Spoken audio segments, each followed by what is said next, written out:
Los Cacao, San Cristóbal, era un espacio del profesor Lara, y él salía de ese espacio, yo llegaba. Y alguien, no sé, amigo común, decidió presentarme. Y me asombré que una figura se me acercara. Ustedes saben lo que es una figura, no importa el tipo de figura. Y también, como la mayoría de las figuras, no importa que sean artistas o políticos, se identifican con la figura y se sienten figura y se manejan con el resto, con la gente como una figura. Y a mí me extrañó que a medio metro esta persona se me acerca, creo que tenía una fractura en el brazo derecho, si mal no recuerdo, y comenzamos a conversar y me escucha con atención, aunque con la duda científica de que yo le indicaba que se pusiera cataplasma de repollo para la inflamación y que tomara cloruro de magnesio para que esa fractura se fundiera rápidamente. Pero me escuchó. Entonces yo esa anécdota la tuve presente y saqué algunas percepciones de esa persona. Primero, no lo vi como figura ni se comportó como figura. Mi amigo Villaracuri tiene una expresión que le pueden preguntar a él, que él aprendió de un médico, de gente que sufre de broncemia. Y yo vi que esa persona no sufría de broncemia. Le preguntan a él después qué significado tiene. Es esa solidificación de que la gente se considera que lo domina todo y ya un gusto sólido e impenetrable. Vi que no tenía ese qué cosa, Vi que me escuchó. Caramba, escucha. Es una percepción que tuve en ese momento. Vi que se acercaba y no vi la persona que se considera un líder y que defiende ese liderazgo. Esa fue esa percepción hace 12 años más o menos que tuve, en un momento así que tuvimos. Y yo voy a utilizar eso como presentación personal de alguien que puede verlo como figura, y yo lo pude ver en ese entonces como un exquisito ser humano. Como un exquisito ser humano. Entonces, es mi percepción de Narciso Villar.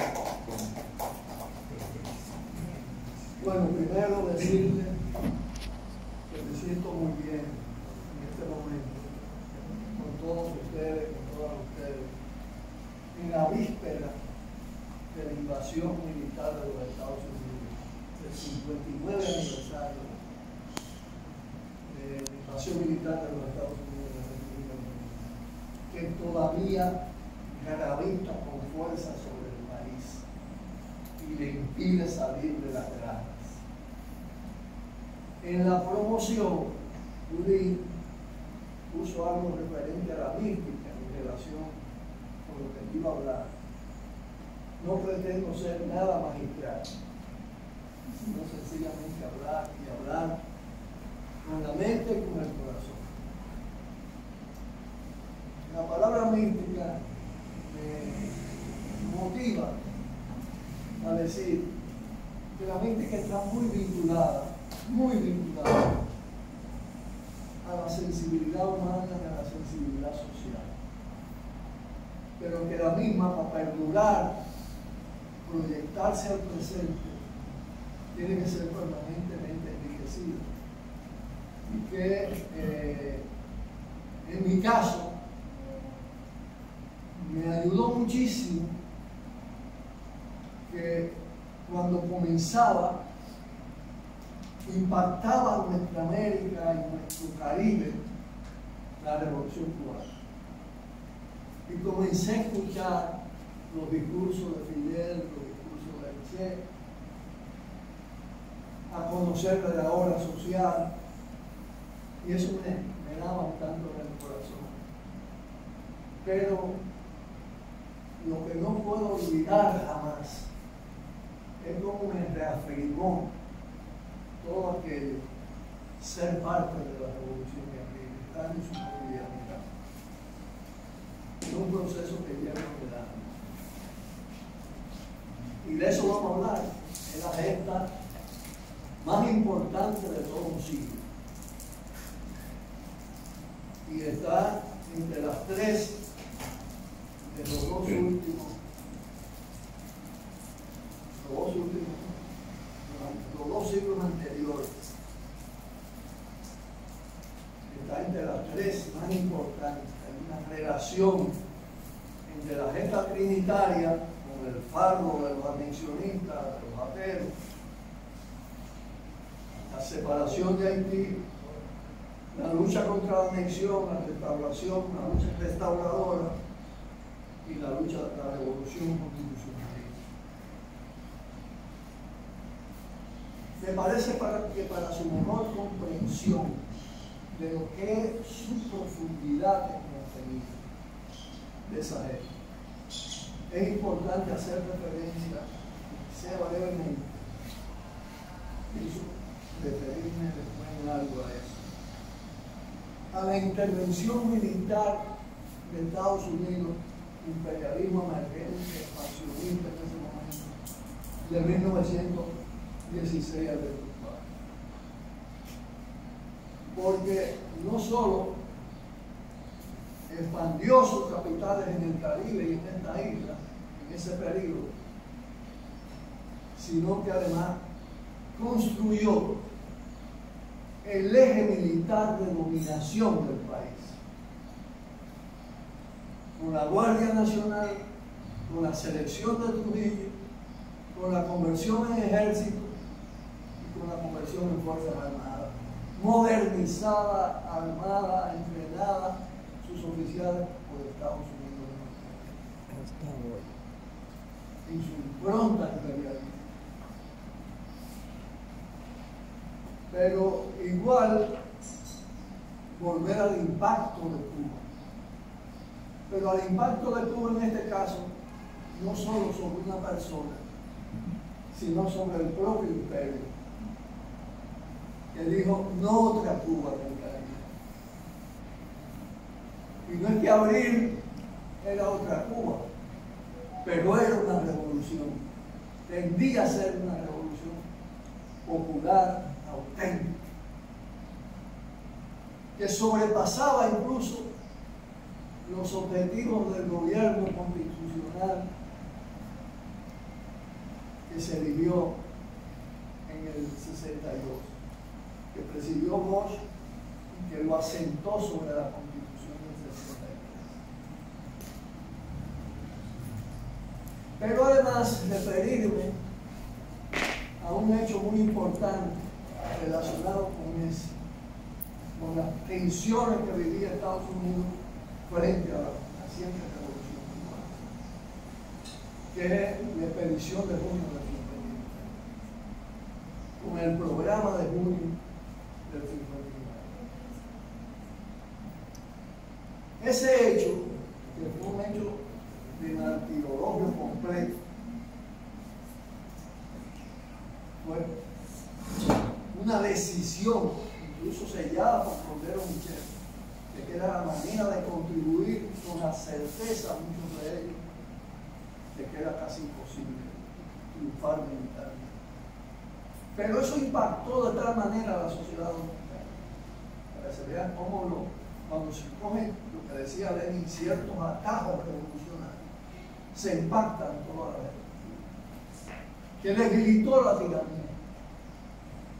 Y entonces el imperio, nervioso por esa situación, buscó la manera de distender la situación políticamente y de procurar una transición bajo su control.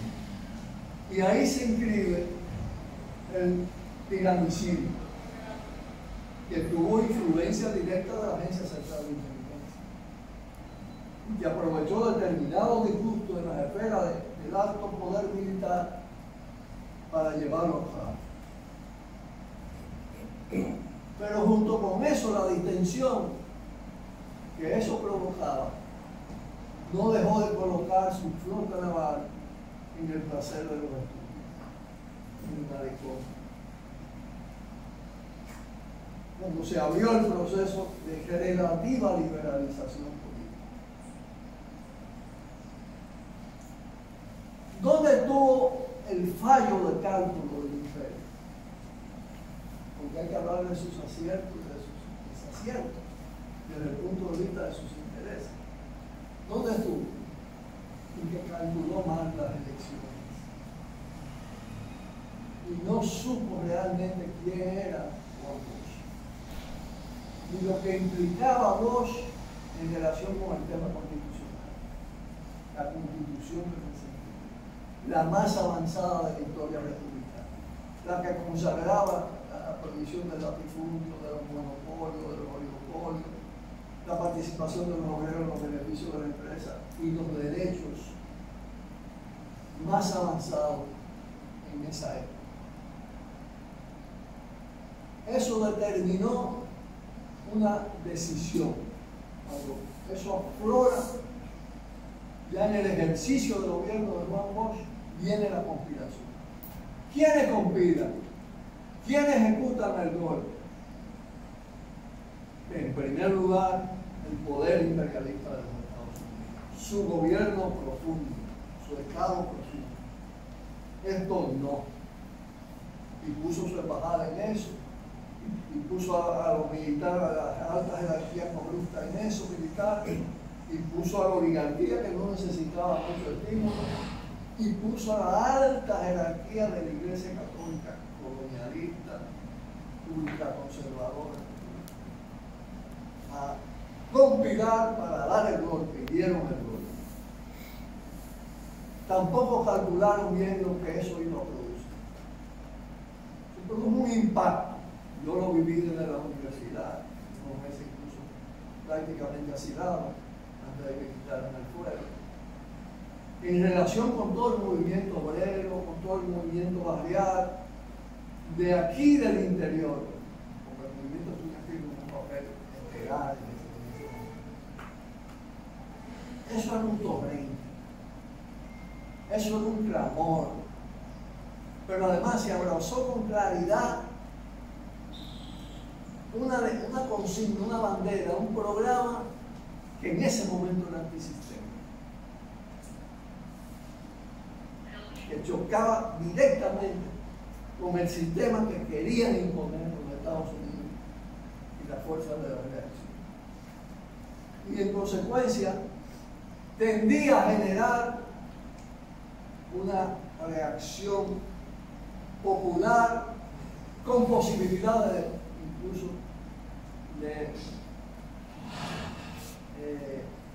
influencias antiimperialistas. Acuerden los actores políticos, PRD, 14 de junio, MPD, Partido Socialista Popular, luego Partido Comunista Dominicano en la guerra. Pero a nivel social, eso como me decía, era una balanza. Incluso creó las condiciones preinsurreccionales. La huelga del 1 de mayo en la capital fue una señal preinsurreccional. La policía no pudo penetrar a los barrios populares. Y eso impactó de tal manera, junto con la relación y el espíritu conspirador de Bosch y del propio Peñarol, creó una fractura en el seno de la Fuerza Armada. Se desarrolló el movimiento constitucionalista del republicano. Fernández Domínguez fue su principal inspirador. Fernández Domínguez reclutó a Tamayo. Fue el inspirador de ese movimiento. Y estaba decidido a actuar desde antes. Pero decidieron fundamentalmente dar un contragolpe. Entonces, había dos vertientes. La vertiente popular, de sectores medios, bueno, digamos de gran parte de la sociedad, en las calles. El ejercicio de democracia de calle no se les llamaba así. Como no había absoluta democracia por ningún lado. La calle era la que hablaba. Y las calles hablando sensibilizaban. Los militares se pusieron un contragolpe que repusiera el gobierno de Dios. Pero tomaron una decisión muy inteligente. Como era un movimiento clandestino, conspirativo, dijeron, si descubren una rama del movimiento, actuamos aunque no estén dadas todas las condiciones. Y eso tuvo que ver con la característica y con el proceso de conversión de la resistencia al golpe finalmente en una insurrección popular victoriosa. Porque ante el descubrimiento de una de sus vertientes se produjo el hecho del apresamiento del Estado Mayor en transportación por Peña Pastabera de la cabeza.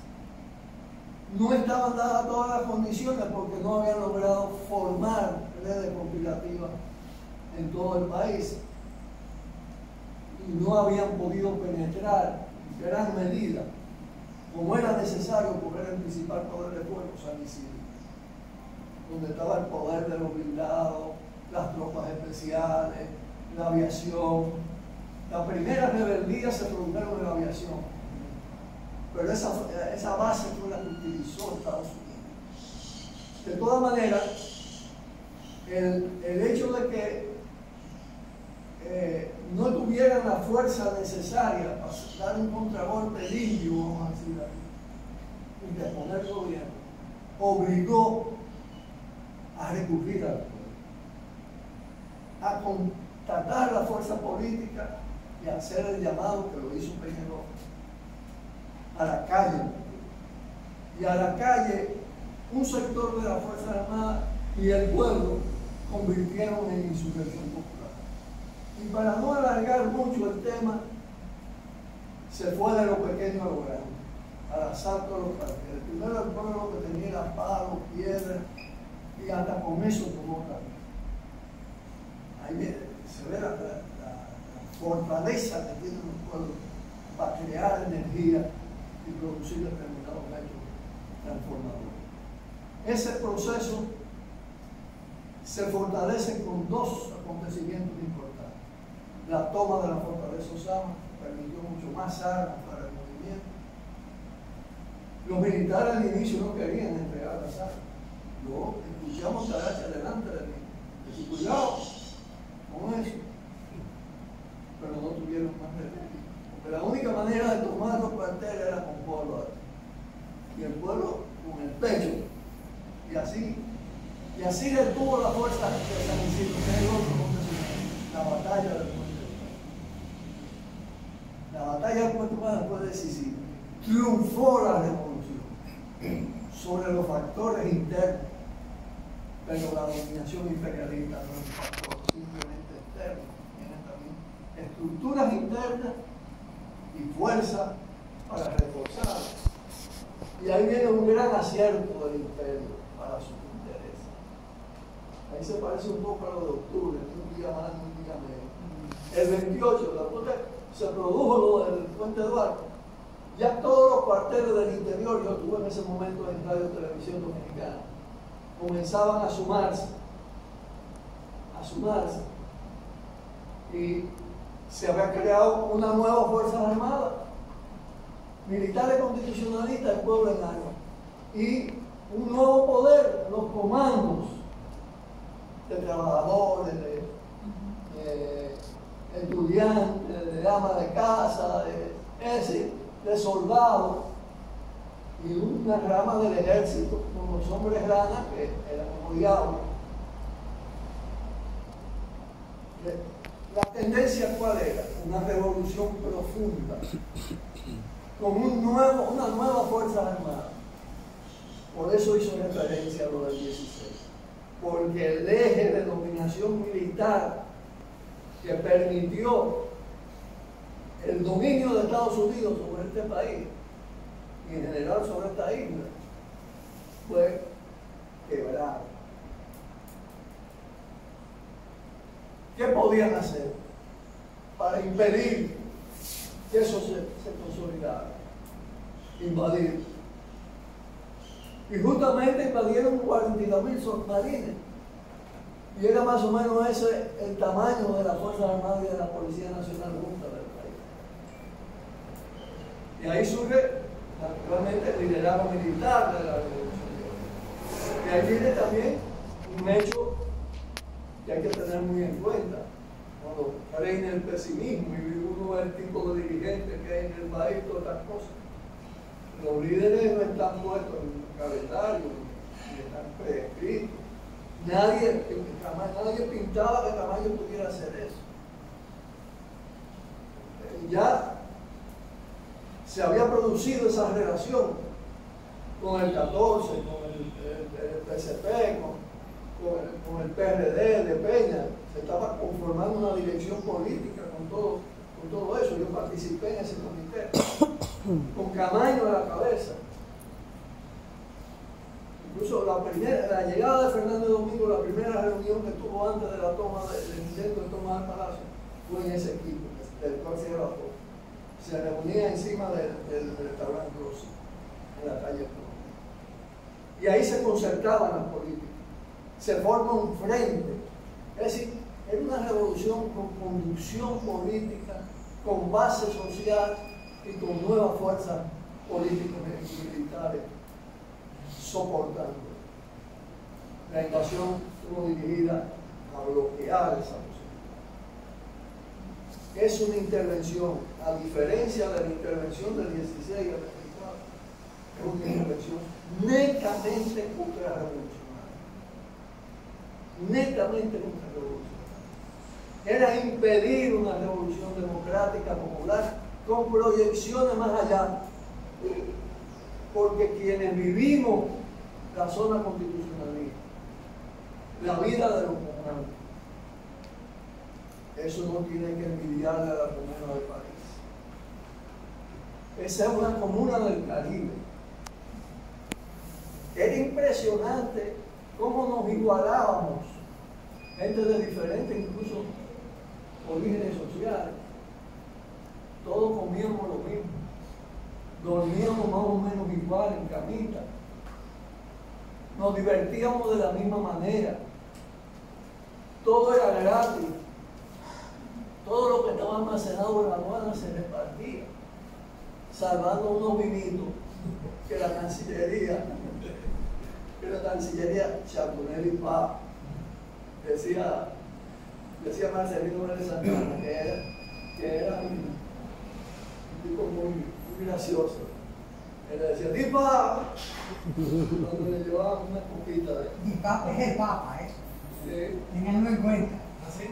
Claro, porque el vino se llamaba Chatonnet Eso del lo- Papa. El Chatonnet del Papa. Olvidé dos cosas, hablaba de la suerte.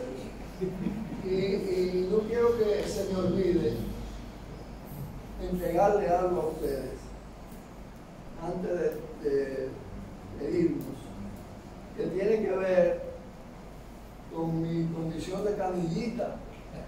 Cuando yo comencé en esto, yo vendía 200 periódicos Fraga, un periódico marxista universitario,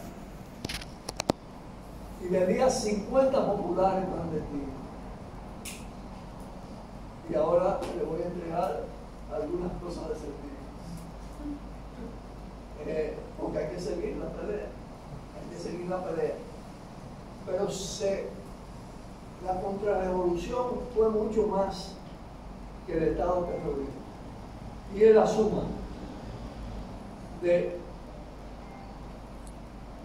las tropas hasta el 66, las tropas masivas. La creación de una red de agentes de la CIA que perdura, que la comparaban los analistas de Washington con la de Brasil, 5.000 agentes de Brasil. La constitución del MAC con 500 efectivos élite para controlar a las Fuerzas Armadas. Y el propósito de reestructurar, que ya lo habían comenzado a reestructurar con la llamada Operación Limpieza, cuando cercan, tiran el cordón y cercan, eso tiene su causa. La conciencia colectiva era fundamentalmente anticorpista, antidespótica, pro constitución democrática, no era antiimperialista. Es la presencia de la tropa lo que transforma el proceso. Y por eso ellos tuvieron el chance sin resistencia de tirar al cordón y cercar. Cercaron la flota norteamericana en el malecón, el río Sama, el cordón estaba en la Pastel y estaba en lo que más o menos es la línea de la 27 de febrero. Un bolsón que por cierto, que para todo eso había que, en la mística también había que fortalecerla, cada vez con conocimiento. Y en la Revolución de Abril se daban conferencias, se daban charlas, se ponía a estudiar. Era una fragua, era verdaderamente una fragua. Entonces, ese bolsón permitió la operación limpieza a cargo del ejército reestructurado de los matones tipo Nilo Jiménez, Pérez, Chimino y Julio Gustavo, que decía Montearache que era el más audaz y valiente de la derecha. Y eso fue horrible. Fusilaban por ser jóvenes a los muchachos de la zona norte, los encontraban en la calle. Eso produce un flujo hacia la zona de edificaciones que tenían más capacidad de defensa y donde estaban los mayores intereses, los bancos. Los bancos se llenaron de dinamita y ese era un elemento disuasivo. Si se meten en la zona, les reventamos el banco. Y así, no se tocaban siquiera muchos intereses de los grandes comerciantes ni nada de eso. Se trataba con ellos. Era una revolución inteligente. No pudieron aplastarla militarmente, pero impusieron una negociación onerosa. Nosotros la comparamos, nuestra fiebre leninista, con la paz del Egipto. Que él decía que era una paz necesaria, pero onerosa para el pueblo soviético. Y así fue eso, pero logró salvar parte de la fuerza, porque miren, no se entregaron armas buenas. Nosotros hablamos de entrega de armas. Todas las armas las sacamos, la protegimos, con la idea de volver, porque ese era el espíritu que se cumplió. Pero bueno, entronizaron como el acto institucional del gobierno de García Godoy que inicia el proceso de terrorismo de Estado. Era la mampara, no era el que lo ejecutaba, era la CIA, eran los militares asesinos. Pichilillo fue el primero en la misma zona ya cuando se desmontaba la zona que asesinaron. Y el propósito era al mismo tiempo que reestructurar el ejército, lanzar a Balaguer para recuperar toda la sapiencia burocrática del trujillismo y ponerla en la transición controlada. Para eso sirvieron unas elecciones fraudulentas. Y el fraude lo dirigió la gusanería cubana de Ñame. Y naturalmente con las tropas norteamericanas. Ese proceso perdura porque el MAC, la CIA, el FBI, viene el proceso de expansión del capitalismo dependiente, de la Goldman-Mester, de las mineras, de los bancos. Y todo eso indicaba claramente que era una modalidad nueva de mantener la garra de la intervención sobre el proceso político. Pero no solo, sino la capacidad de cooptación, el trabajo hacia determinados sectores de la intelectualidad, la cooptación de la fuerza política. ¿Cómo termina la cosa? Que gran parte de las fuerzas motoras políticas y que coordinaban y articulaban el proceso terminaron en la derecha y bajo la influencia de los Estados Unidos. El PRD fue el primero en caer. Y el nacionalismo revolucionario pasó a los liberales de Washington, a todo eso que se pensaba. Y finalmente a aceptar la subordinación a Estados Unidos. Del PRD sale el PLD y le pasa lo mismo.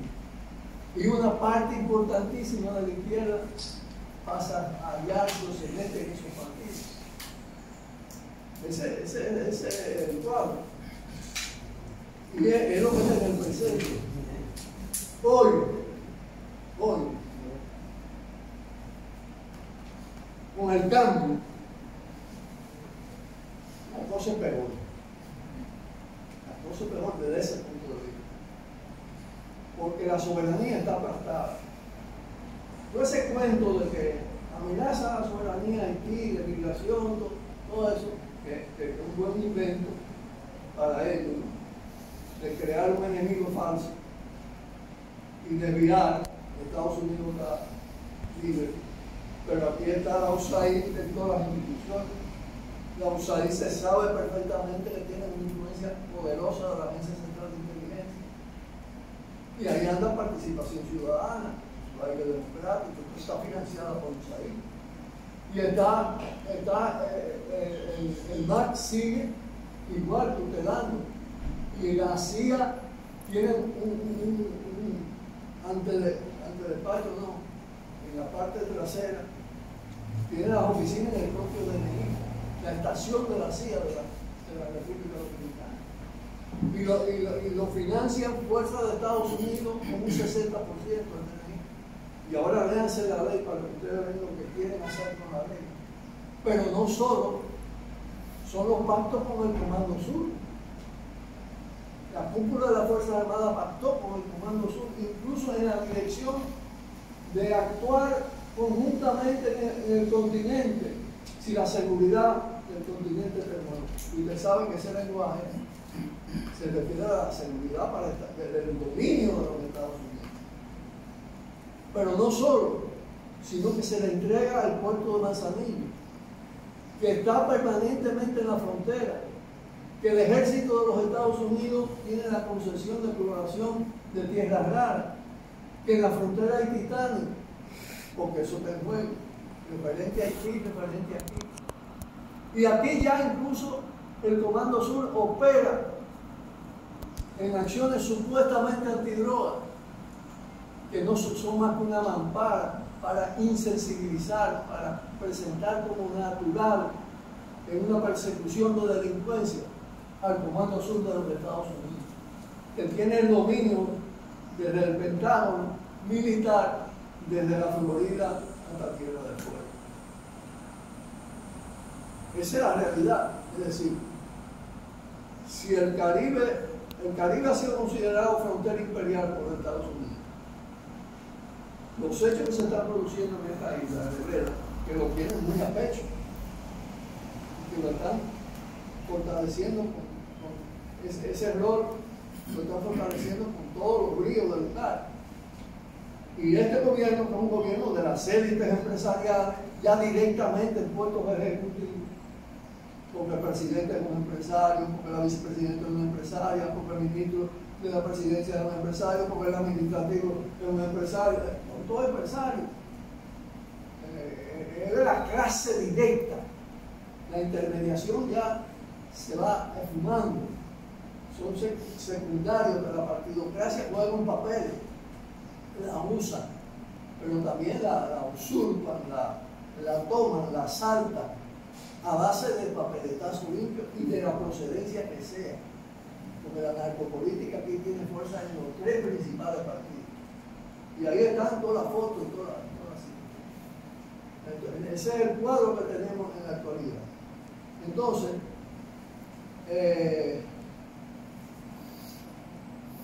la nota optimista.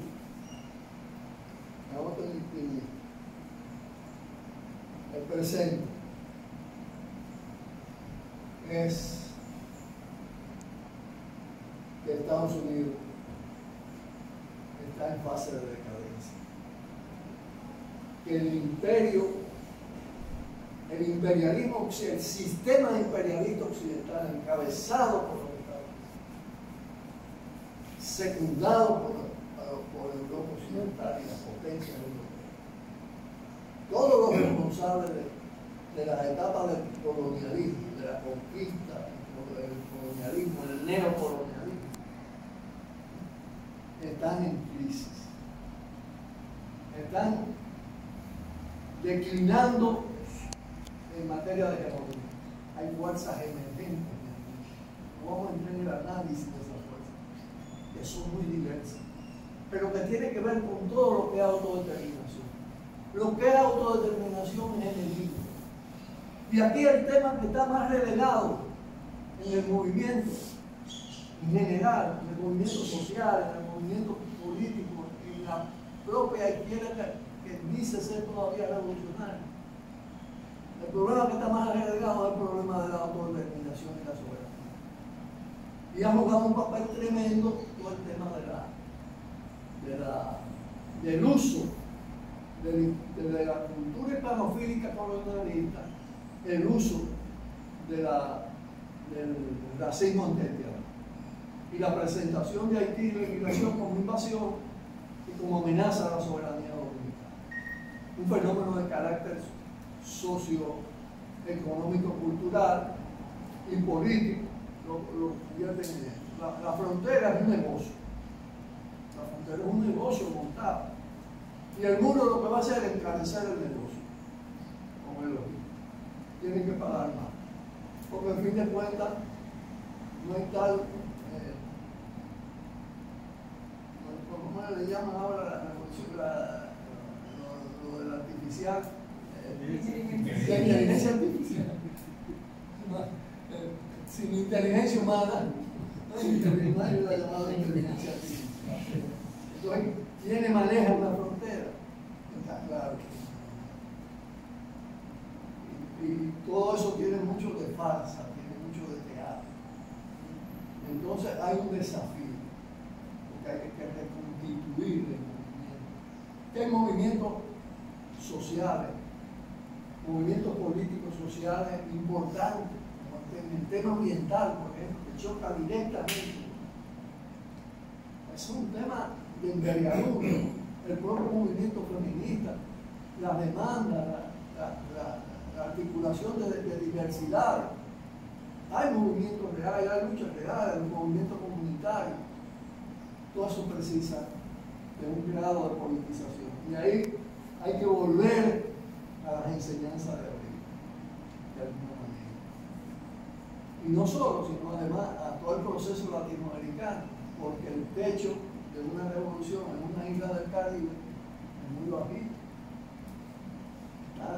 Tiene demasiada fuerza contraria. Hay que acompañarse de todo el proceso continental, de todas sus olas, porque solo así, y la debilidad del imperio, con esto termino, no es solo que pierde hegemonía en su rol global, sino que tiene una crisis interna que manda madre y padre. Miren lo que está pasando en la universidad. Eso está estallando, una fractura profunda en la clase dominante, en la fuerza política tradicional dominante, y una efervescencia enorme, una resistencia a la guerra. Mientras también el pueblo palestino da un aporte inmenso y lo coloca a la defensiva en términos.